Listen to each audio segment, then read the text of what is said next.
Admiral Kethtar stood alone in his command chamber and made the hardest decision of his military career.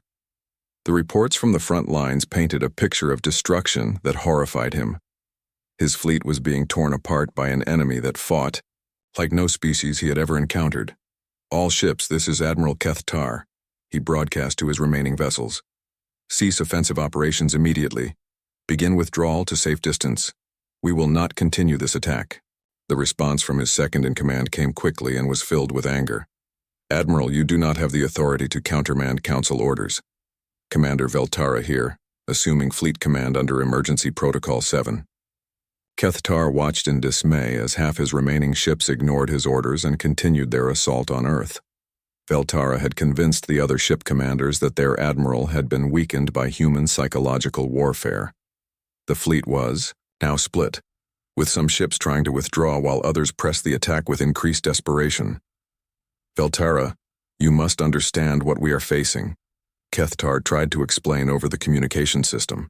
"These humans are not like other species we have encountered. They fight differently when their survival is threatened." "They are primitives with crude weapons," Veltara replied coldly.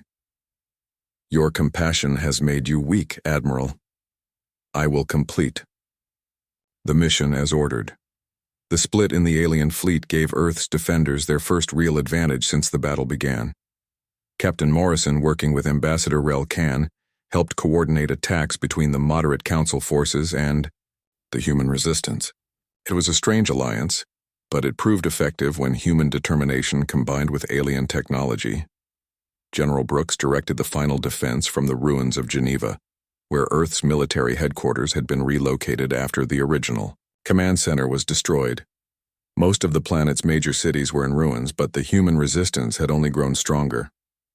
"We have one chance to end this," Brooks announced to his remaining staff. "Dr. Webb's team has prepared something they call the final option. It will eliminate the attacking fleet, but the cost will be enormous." The final option was every nuclear weapon remaining on Earth, detonated simultaneously in a carefully calculated pattern that would create a radiation field extending throughout the inner solar system.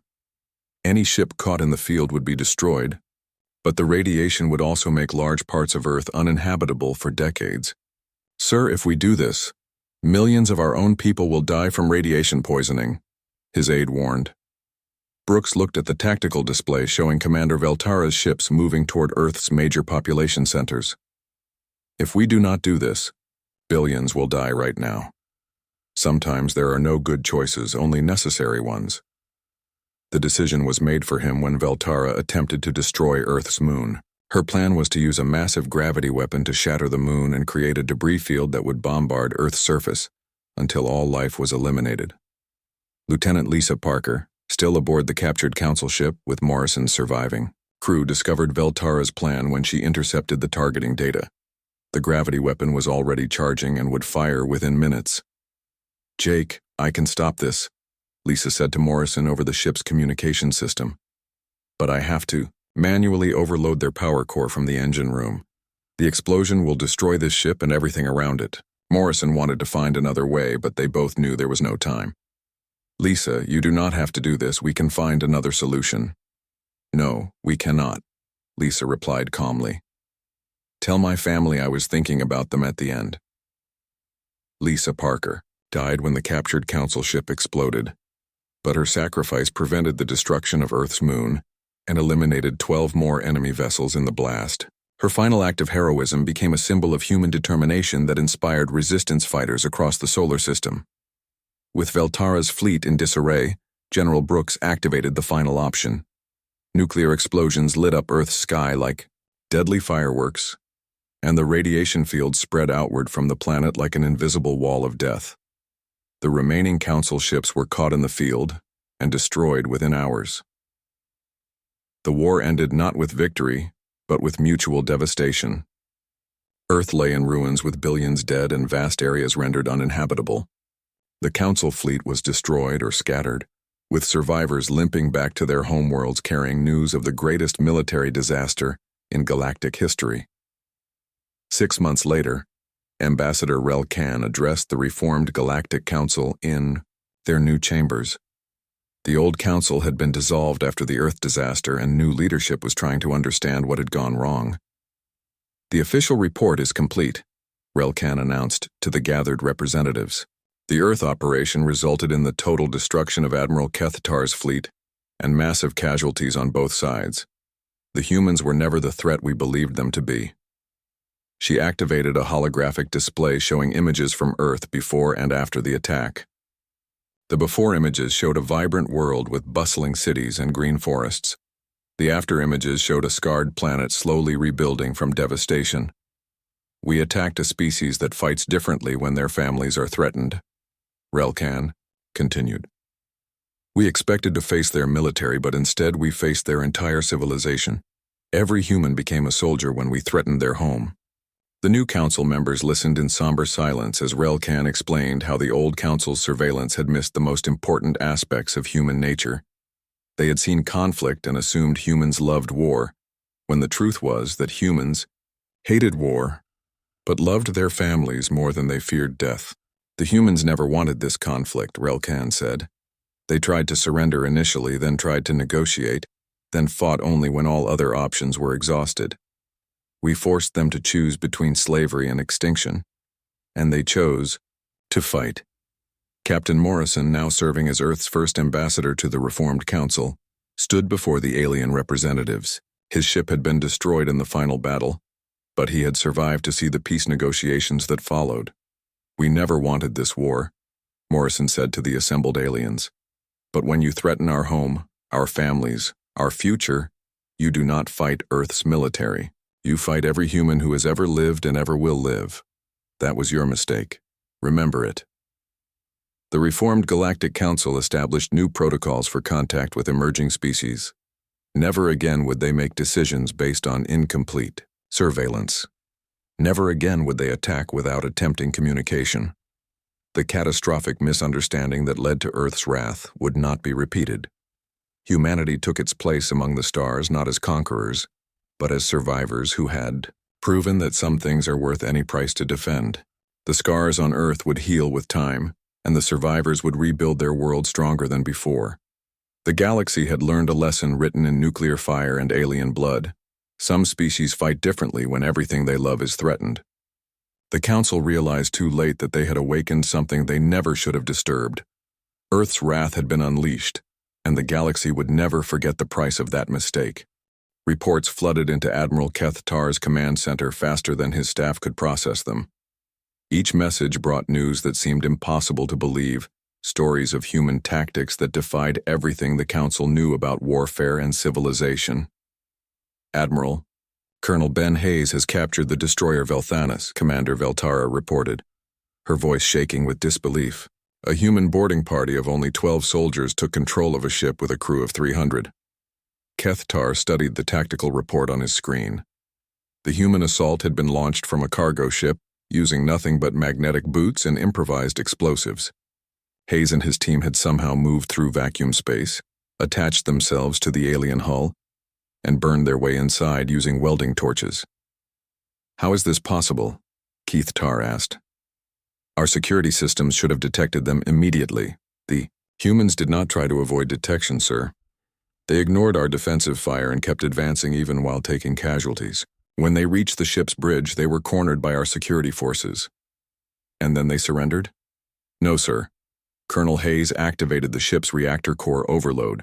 The explosion destroyed the Velthanis and took half of Battle Group 7 with it. Hayes and his entire team died in the blast. Kethtar stared at the report in confusion. Military doctrine throughout the galaxy was based on the assumption that soldiers wanted to survive battles. The idea that troops would deliberately kill themselves just to damage the enemy was completely foreign to Council thinking. Another communication officer approached with more disturbing news. Admiral, we have intercepted human radio transmissions from the planet's surface. You need to hear this. The bridge speakers crackled to life with voices speaking in the human language. The universal translator converted the words, but the emotion behind them came through clearly despite the mechanical sound. This is Commander Rachel Torres at Facility 7. We have completed civilian evacuation from the surrounding area. Initiating Manual detonation of the antimatter storage facility in 30 seconds. Tell my family I love them. The transmission ended with a massive explosion that lit up Earth's night side like a small sun. The antimatter blast eliminated an entire Council landing force that had been preparing to attack the facility. She destroyed a strategic resource to prevent us from capturing it, Kethtar said quietly. And she did it knowing she would die. More voices followed. A fighter pilot named Danny Clark broadcasting calmly as his damaged ship flew directly into a Council battleship. A demolitions expert called Betty Price explaining to her children over the radio why Mommy was not coming home. An entire city's population working together to rebuild defensive systems, even while alien bombs fell around them.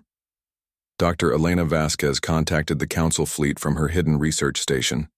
She had been monitoring alien communications and finally managed to establish direct contact with Ambassador Relkan on the Council homeworld. Ambassador, you have to stop this attack, Elena said urgently. Your people have made a terrible mistake about human nature. Relkan appeared on the communication screen, her blue face showing the strain of the past few days.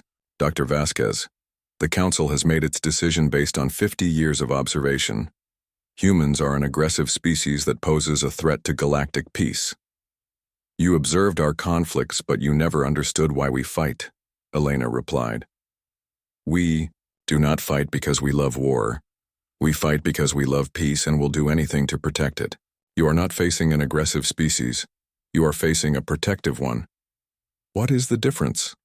Elena gestured toward the window of her station, where she could see the lights of explosions in Earth's orbit. An aggressive species fights to conquer others. A protective species fights to defend their own. When you threaten our families, our children, our future, you do not face Earth's military. You face every human being who has ever lived or ever will live. On the planet's surface, the reality of Elena's words was becoming clear. In the ruins of major cities, teenagers like Katie Miller worked to rebuild communication networks so that separated families could find each other. Retired military officers like Admiral Frank Conway came out of retirement to command makeshift fleets of fishing boats and pleasure craft converted into weapons platforms. The most shocking revelation came when Major Sam Davis found himself face-to-face with Admiral Kethtar himself. The alien commander had been leading a ground assault on a military facility when his landing craft was shot down. Davis discovered Kethtar wounded and trapped in the wreckage. Military protocol would have been to capture or kill the enemy commander. But Davis saw that Kethtar was badly injured and bleeding. Without hesitation, the human major began treating the alien's wounds with his medical kit. "Why are you helping me?"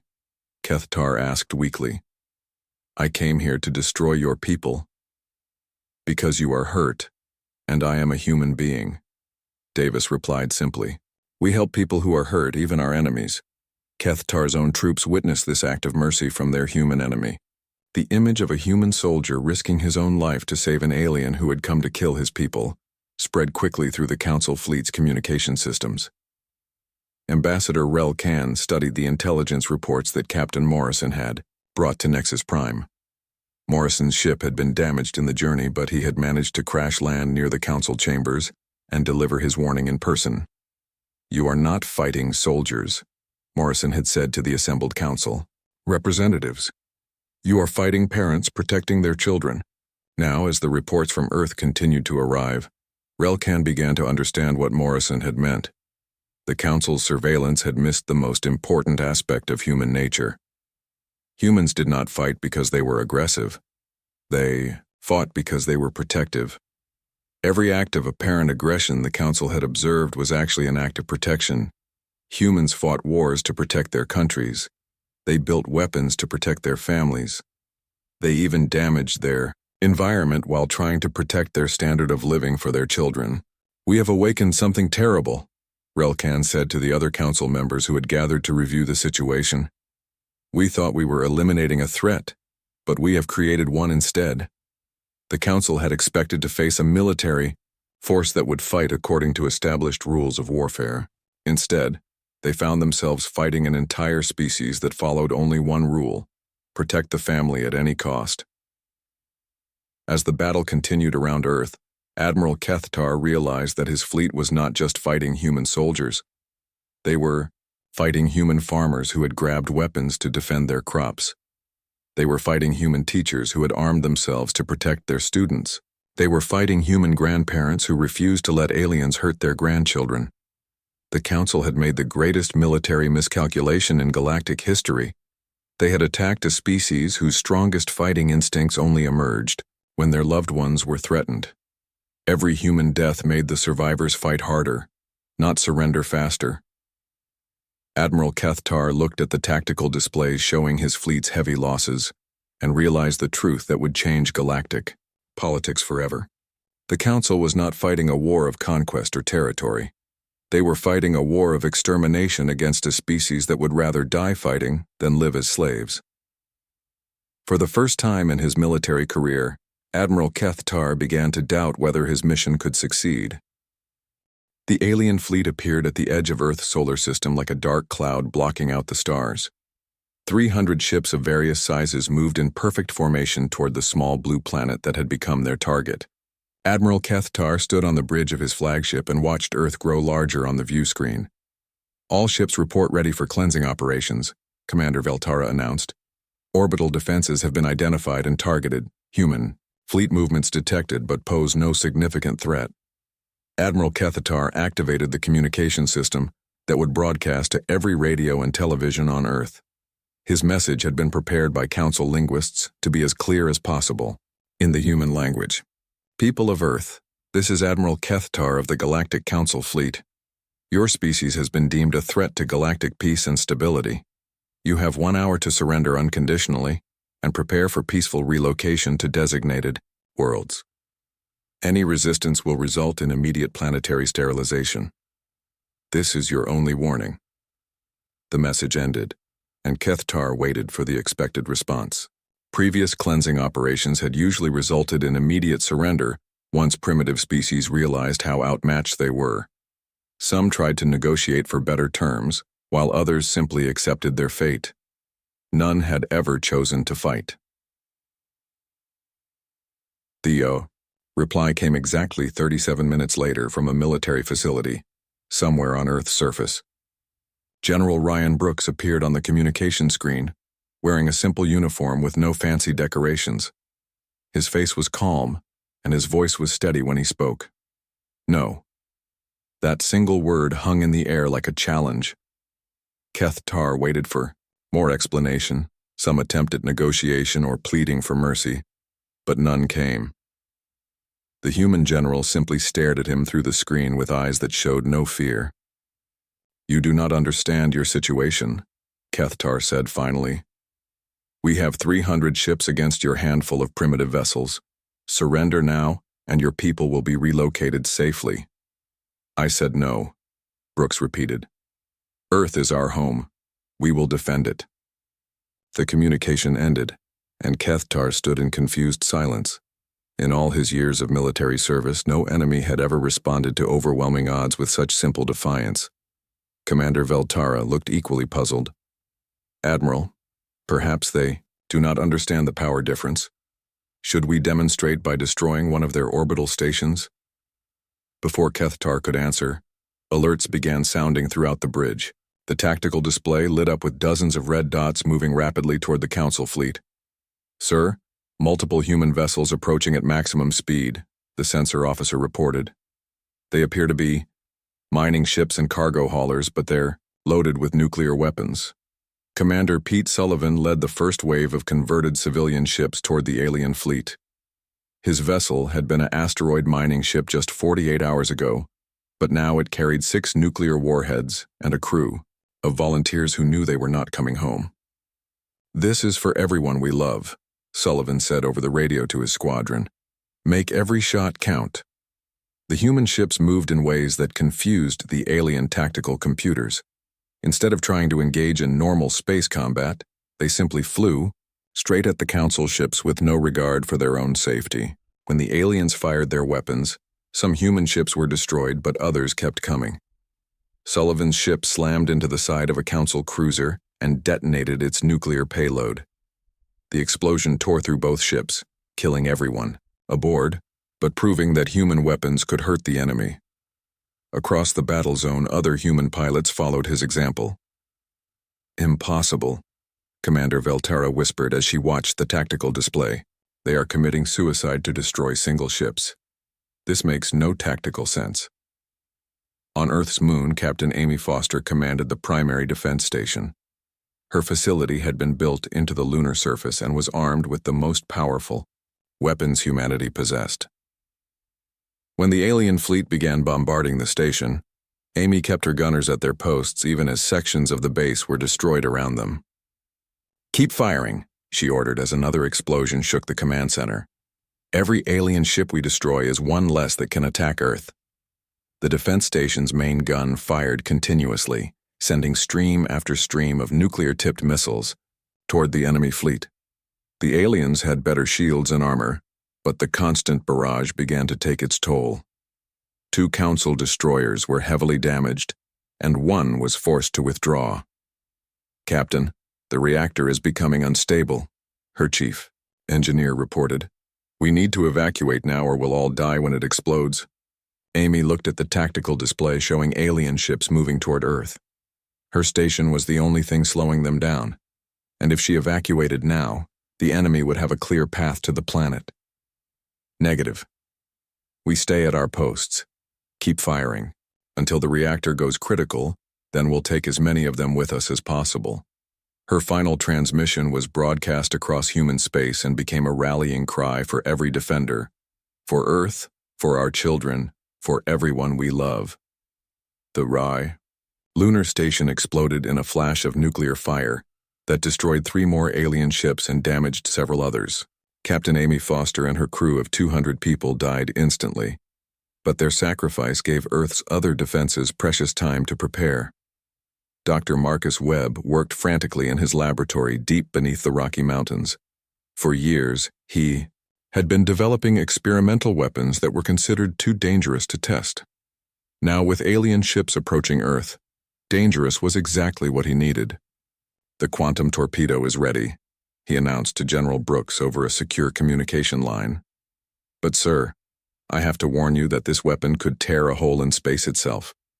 We don't know what the long-term effects might be."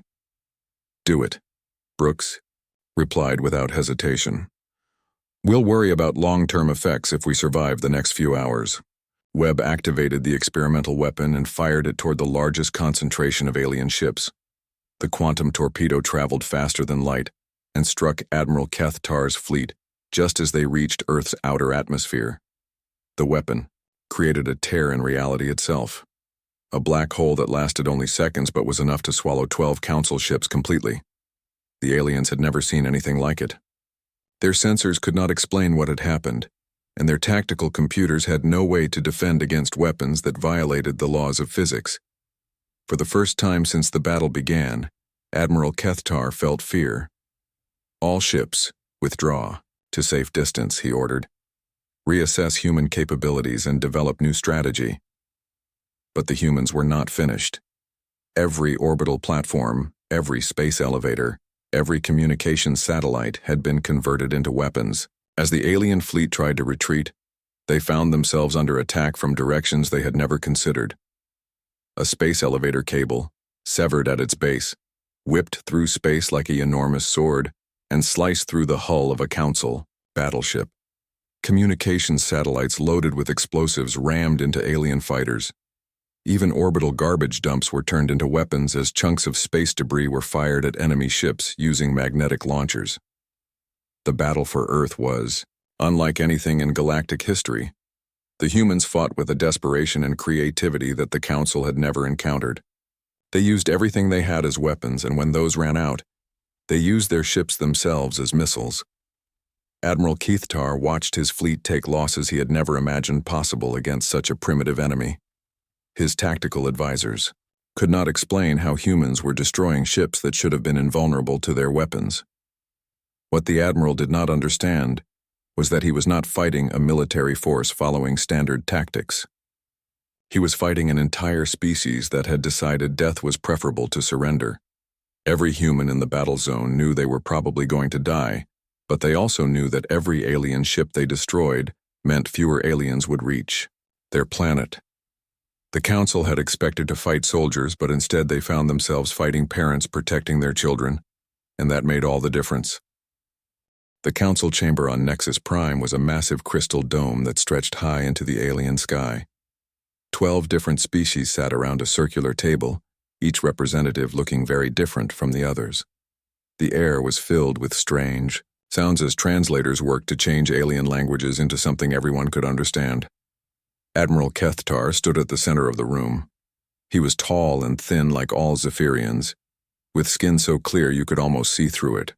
His people had controlled space travel for thousands of years, and they believed they were the smartest species in the galaxy. Kethtar had been chosen to lead the fleet that would destroy Earth. The human problem must be solved quickly, Kethtar said to the council. His voice was soft, but cold. Our surveillance shows they are building more weapons every day. They fight wars constantly and destroy their own planet without caring about the consequences. The insect-like Krixtal clicked their approval. Their ambassador, a creature that looked like a giant praying mantis, used sharp movements to show agreement.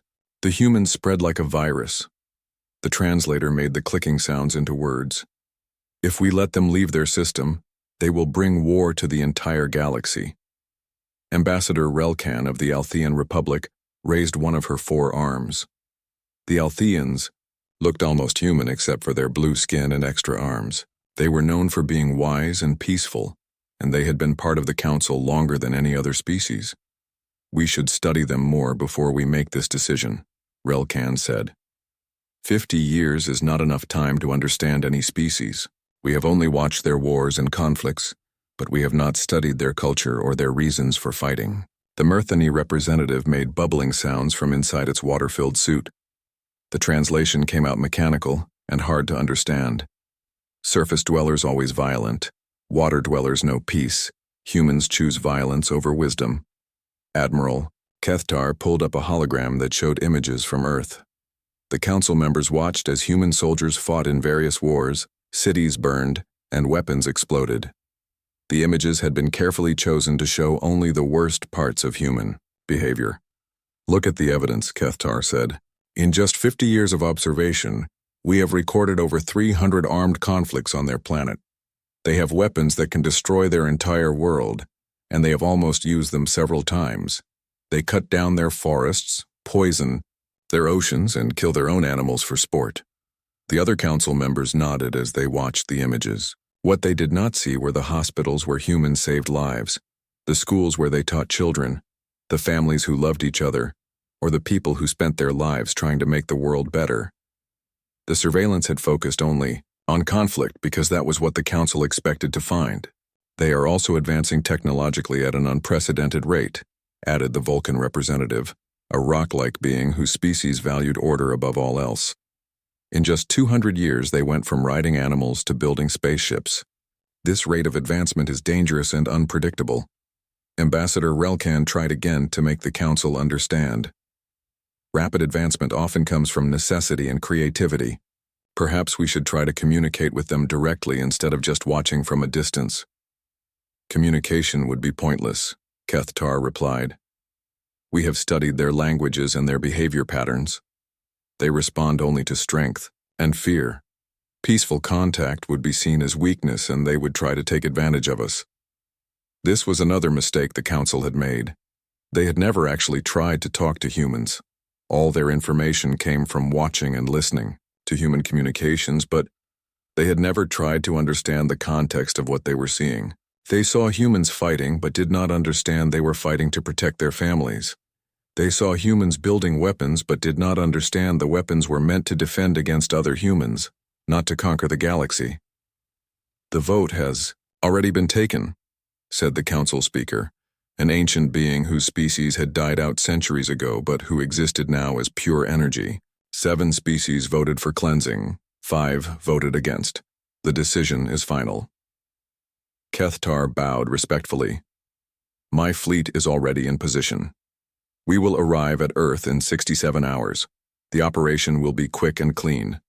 No human will suffer unnecessarily. As the council meeting ended and the representatives returned to their homeworlds, None of them realized they had just made the biggest mistake in galactic history. They had confused human aggression with human protectiveness. They had seen war and assumed humans loved fighting, when the truth was that humans fought because they loved peace and would do anything to protect it. Meanwhile, Admiral Kethtar returned to his flagship to review the final preparations. His fleet consisted of 300 ships, each one more powerful than anything humans had ever built. The Admiral looked at the tactical displays showing Earth's defenses and felt confident the operation would succeed quickly. "Admiral, we have completed our analysis of human military capabilities," reported his second-in-command, Commander Veltara. "They have approximately 2,000 combat vessels, most of them small and poorly armed. Their largest weapons are nuclear missiles which cannot penetrate our shields." "What about their ground defenses?" Kethtar asked. "Minimal, sir. They have some orbital platforms and missile batteries, but nothing that poses a serious threat to our forces. Our estimates show the entire operation will take no more than 6 hours." Kethtar nodded, satisfied with the report. Like all Zephyrians, he believed that superior technology always won battles. His people had never encountered an enemy that fought with desperation instead of strategy, or that valued sacrifice over survival. "Begin final approach. Signal all ships to prepare for cleansing operations," Kethtar ordered. As the massive alien fleet moved toward Earth, the Admiral reviewed the plan one more time. The fleet would surround the planet, destroy any ships that tried to escape, eliminate the orbital defenses, and then sterilize the surface. It was a standard operation that the Council had used many times before on primitive worlds that posed a threat to galactic peace. But Earth was not like other worlds the Council had cleansed. The humans waiting there were not primitive savages, who would panic and scatter when faced with superior force. They were a species that had survived ice ages, plagues, and countless wars by learning to fight harder when things looked hopeless. The Council had made their decision based on incomplete information and wrong assumptions. They thought they were eliminating a threat to galactic peace, but they were actually about to learn why some species fight differently when their families are in danger. They were about to discover that technological superiority means nothing when facing an enemy that refuses to surrender. Admiral Kethtar looked out at the stars and felt confident in his mission. In a few days, the human problem would be solved, and the galaxy would be safer. He had no idea that he was leading his fleet toward the greatest military disaster in Council history. Captain Jake Morrison stood on the bridge of the UES horizon and watched Jupiter's red spot swirl through the view screen. His ship was one of Earth's newest exploration vessels, built with the best technology humans could make. The crew of 43 people had been patrolling the outer solar system for 6 months now, looking for anything unusual that might threaten Earth. "Captain, I'm picking up something strange," said Lieutenant Lisa Parker from her station. She was the ship's communications officer and had been monitoring space traffic all morning. Her fingers moved quickly over the control panel as she tried to lock onto the signal. "What kind of strange?" Morrison asked. He walked over to her station and looked at the readings on her screen. The numbers meant nothing to him, but Lisa's worried expression told him everything he needed to know. "It's encrypted, sir. Very advanced encryption. Nothing like anything we've seen before," Lisa said. She adjusted her headset and continued working. "The signal is coming from somewhere beyond our solar system, but it's being relayed through one of those automated stations near Pluto." Morrison knew about those stations. Everyone in Earth's Space Force knew about them. 50 years ago, when humans first met aliens, the Galactic Council had placed those stations around Earth's solar system. The aliens said the stations were there to help humans, but everyone knew they were really there to watch and make sure humans stayed where they belonged. "Can you decode it?" Morrison asked. "I'm trying, sir." "Give me a few minutes," Lisa replied. Her hands moved even faster now, and sweat appeared on her forehead despite the cool air on the bridge. While Lisa worked, Morrison thought about how much the world had changed since first contact. The aliens called themselves the Galactic Council, and they controlled most of the galaxy. They had told humans that Earth was under protection, which sounded nice until people realized it meant humans were prisoners in their own solar system. No human ship was allowed to leave, and no alien ship was allowed to enter without council permission. Got it, Lisa suddenly shouted. Sir, you need to hear this right now. Morrison put on a headset and listened as Lisa played the decoded message. The voice was mechanical, probably translated from an alien language, but the words were clear enough to understand. Phase 1 complete. Earth surveillance confirms human population at 8 billion. Military assets cataloged. Cleansing operation. Approved by Council vote 7-5. Admiral Kethtar's fleet will arrive in 72 hours. Estimated completion time for planetary sterilization is 6 hours.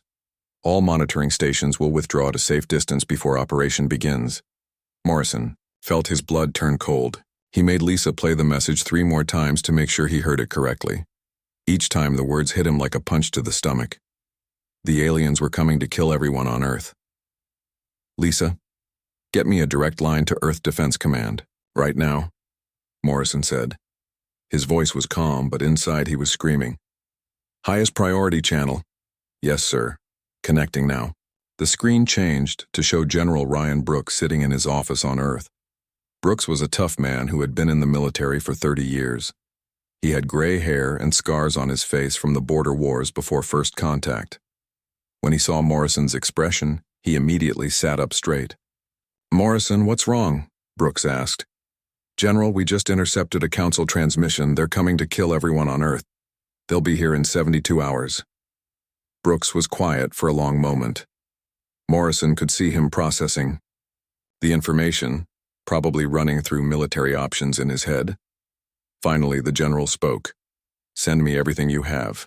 I'll start mobilizing our forces immediately. How reliable is this intelligence? Very reliable, sir. Lisa decoded it herself, and we verified the source. It came from one of their monitoring stations. Understood. Morrison, I need you to do something that might get you court-martialed. Are you willing? Morrison didn't hesitate. Yes, sir. I need you to break quarantine and try to reach their homeworld. Maybe you can warn them about what they're starting. Maybe you can buy us some time. It's a long shot, but it's all we have. Morrison looked around his bridge at his crew. They had all heard the conversation, and he could see the fear in their eyes. But he could also see determination. These people had families on Earth, friends, loved ones who would die if the aliens succeeded. We'll do it, General. How long do we have? 72 hours until they arrive. But you'll need at least 96 hours to reach their homeworld, assuming you can find it, and assuming your ship doesn't break down. You'll be flying into the unknown with no backup and no guarantee of success. We understand, sir. Brooks nodded slowly. Godspeed, Morrison. I'll be starting Protocol Omega down here. If you can't stop them, we'll make them pay for every life they take. The communication ended, and Morrison turned to face his crew. Every person on the bridge was looking at him, waiting for orders. You heard the general. We're going to try to stop a war that could end our species. I won't order anyone to come with me. This is volunteer only. Anyone who wants to transfer to another ship can do so right now. Nobody moved. Morrison felt proud of his people, but also terrified for them. Lisa, plot a course for the Council homeworld. Use everything we know about their ship movements to find them. Already working on it, sir. Engineering, I need everything you can give me. We're going to push this ship harder than it's ever been pushed. You got it, Captain, came the reply from below. As the horizon changed course and headed into unknown space, Morrison watched Earth disappear behind them. He wondered if he would ever see his home again. More importantly, he wondered if there would be a home left to see. Somewhere in the darkness ahead, an alien fleet was coming to destroy everything Morrison had ever loved. The only thing standing between Earth and extinction was one small ship with 43 people who refused to give up. Morrison hoped it would be enough, but he knew the odds were against them. The war for humanity's survival had begun.